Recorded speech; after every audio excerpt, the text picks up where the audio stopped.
පුංචි බබාලගේ කෑම ගැන කතා කරනකොට ඔක්කොටම කලින් මතක් වෙන්නේ බබාගේ බර. මොකද වැඩිහිටි අපි බර වැඩි නොවෙන්න පරිස්සමට කෑම කන්න උනන්දු වුණාට බබාලට කෑම කවන එකේ මූලිකම අරමුණ යාළගේ පෝෂණය වගේම බර වැඩි කරන එක. මොකද පොඩිම කාලේ බබාගේ වර්ධනය මනින්නේ මූලිකවම බර කියන සාධකය එන්නේ. ඉතින් මාස 6ට වැඩි ඝන ආහාර හඳුනලා දීපු පුංචි බබාලා ඉන්න අම්මලා හැමෝම උනන්දු වෙන්නේ කොහොම හරි බබාගේ බර වැඩි කරගන්නනේ. පුංචි බබාලා කරන කෑම වර්ජනෙත් එක්ක බඩට යන කෑම පොඩ්ඩ හරි ලොකු පෝෂණයක් තියෙන බබාගේ බර වැඩි වෙන කෑමක් වෙනවා නම් තමයි අම්මලා කැමති. ඉතින් ඒ නිසා අපි හිතුවා කෑම කන බබාලගේ බර වැඩි කරන්න හොඳ ප්‍රෝටීන සහ කැලරි අඩංගු වන කෑම වර්ග කිහිපයක් ගැන කතා කරන්න. හැබැයි වීඩියෝ එකට යන්න කලින් මතක තියාගන්න මේ කියන්නේ මාස 6ට වැඩි ඝන ආහාර හඳුනලා දීපු පොඩ්ඩොන්ට දෙන කෑම ගැනයි. මාස 6ට අඩු බබෙකුට මේ මොන જાතියක වුණත් කෑමක් දෙනවා නම් තරේම වෛද්‍ය උපදෙස් අරගෙන ඉන්න ඕන. ඉතින් එහෙනම් අපි බලමු පොඩ්ඩොන්ගේ බර වැඩි කරන ආහාර වර්ග මොනවද කියලා.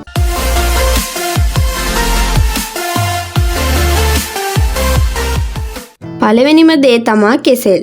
කෙසෙල් කියන්නේ පොටෑසියම්, විටමින් C සහ B වගේම කාබෝහයිඩ්‍රේට් ඉහළින්ම අඩංගු වෙන පළතුරක්. ඒ වගේම කැලරි බහුල ආහාරයක්. ඒ කියන්නේ බර වැඩි කරන්න කියාපු කෑමක්. අනිත් එක තමයි කෙසෙල් කියන්නේ හුඟක් බබාලා කන්න කැමති ආහාරයක්. ඉතින් එක විදිහට ඒ කිව්වේ වෙනම පළතුරක් විදිහට එහෙමත් නැත්නම් ඕට්ස්, යෝගට් වගේ වෙන කෑමක් එක කලවම් කරලා හෝ පෑන් කේක් වගේම කෑමක් හදනකොට මිශ්‍ර කරලා වුණත් ඔය වයස අනුව බබාලාට කන්න දෙන්න පුළුවන්. අනිත් එක ඕනම තැනක හොයාගන්න ලේසි නිසාත් බෑග් එකේ දාගෙන යන ලේසි නිසාත් ගමනක් යද්දී වුණත් පහසුවෙන්ම දෙන්න පුළුවන් කෑමක්. ඊළඟ දේ තමයි බතල. බතල කියන්නේ ගුණාත්මක බවෙන් ඉහළම කෑමක්. විශේෂයෙන්ම කහ බතල. Vitamin A, C, B6, copper, phosphorus, potassium, magnesium වගේ පෝෂ්‍ය පදාර්ථ විශාල ප්‍රමාණයක් අඩංගුයි. ඒ නිසාම බබාලගේ බර වැඩි කරන්න ලේසියෙන්ම උදව් වෙන කෑමක්. ඒ වගේම බතලවල අඩංගු වෙන ආහාරමය තන්තු නිසා බබාලගේ මලබද්ධය වගේ ගැටලු වලටත් ඉතාම හොඳ කෑමක්. බතල තම්බලා වගේම වෙන වෙන හදන කෑම වලට එකතු කරලත් බබාලට කන්න දෙන්න පුළුවන්. ඒ වගේම මාංශ භෝග හෙවත් ඇට වර්ග කියන්නේත් බබාලගේ බර වැඩි කරගන්න උදව් වෙන ආහාරයක්. මේ කියන්නේ අපි හැමෝම දන්න කඩල, කව්පි වගේ ඇට වර්ග සහ පරිප්පු වගේ පියලි වර්ග.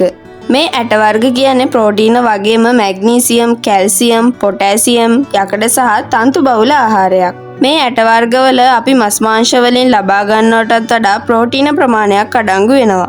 හැබැයි මස් මාළු වලට වඩා මිලක් බොහොම අඩු නිසා ඕනම මට්ටමක් කෙනෙකුට ලබා ගන්නත් පුළුවන්. මාස 6 ඉඳලම බබාලගේ කෑම වලට පරිප්පු වගේ දේවල් එකතු කරලා උයන්නත් පුළුවන්. ඒ වගේම ටිකෙන් ටික අනෙක් ඇට වර්ගත් හඳුන්වලා දෙන්න පුළුවන්.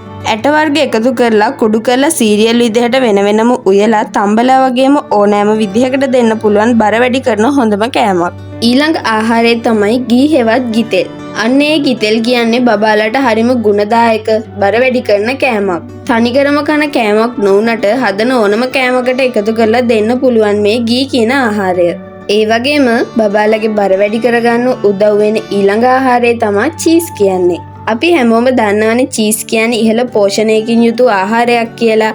හැබැයි චීස් වල යම් තරමකට ලුණු අඩංගු වෙනවා. අවුරුද්දකට අඩු බබාලට ලුණු දෙන්න එපා කියන නිසාත් ලංකාවේ ලුණු නැති චීස් වර්ග හොයාගන්න නැති නිසාත් මුලින්ම වෛද්‍ය උපදෙස් අරගෙනම දෙන්න පටන් ගන්නව නම් තමයි හොඳ. කොහොම වුණත් චීස් කියන්නේ කැල්සියම්, ප්‍රෝටීන සහ මේදේ බහුලවම අඩංගු වෙන ගුණදායක කෑමක්. බර වැඩි කරගන්න හොඳම කෑමක්. ඊළඟ දේ තමයි යෝගට්. යෝගට් කියන්නේ කිරි වලින් කෙරෙන නිෂ්පාදනයක්. වැඩිහිටි පුද්ගලයෙකුගේ වුණත් දෛනික පෝෂණ අවශ්‍යතාවයෙන් වැඩි කොටසක් සම්පූර්ණ කරන්න පුළුවන් කෑමක්. ඉතින් නිසි වයසේදී බබාට යෝගට් හඳුන්වා දීමෙන් පෝෂණ අවශ්‍යතා වගේම බර වැඩි කරගන්න යුද්ධයටත් ලොකු උදව්වක් වෙනවා. මේදය, ප්‍රෝටීන, තන්තු සහ කැල්සියම් වගේ හුඟක් පෝෂ්‍ය පදාර්ථ යෝගට් වල අඩංගු වෙනවා. හැබැයි චීස් වල වගේම ලුණු, සීනි කියන දෙකම යම් ප්‍රමාණයකට අඩංගු වෙන නිසා වෛද්‍ය උපදෙස් මත හඳුන්වා දීම තමයි වඩාත්ම සුදුසු. ලුණු, සීනි ගැන හිතන අවුරුද්දට අඩු බබාලා ඉන්න අම්මලාට ලේසියෙන්ම හදාගන්න පුළුවන් කෑමක් තමයි මේ යෝගට් කියන්නේ. ඊළඟ ආහාර වර්ගය තමයි අලිගැට peer. අලිගැට peer කියන්නේ ඉතින් අපි කොයි කවුරුත් කැමති පළතුරක්නේ.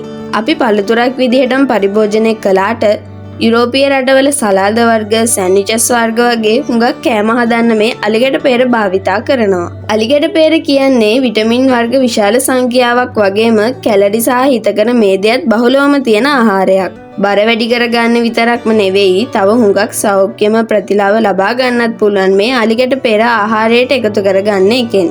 ආහාර හඳුන්වා දීපු මුල් අවදියේ ඉඳලම පුංචි බබාලට දෙන්න පුළුවන් හරිම ගුණදායක කෑමක්. රස නිසා බබාලා ආසාවෙන් කනවා. කෙලින්ම කෑමට වගේම බීම විදිහට යෝගට් වගේ වෙන කෑමක් එක්ක වුණත් පුංචි බබාලට කන්න දෙන්න පුළුවන්. ඉතින් අද මං ඔයාලට අරන් ආවේ පුංචි බබාලගේ බර වැඩි කරගන්න හොඳ ආහාර කිහිපයක් ගැන විස්තරයක්. වීඩියෝ එක හොඳයි නම් ලයික් එකක්, කමෙන්ට් එකක් දාන්න වගේම ඔයාලගේ යාළුවන්ටත් බලන්න ෂෙයා කරන්න. ඒ වගේම අපේ විශ්මදොරටු YouTube නාලිකාව සබස්ක්‍රයිබ් කරන්නත් අමතක කරන්න එපා.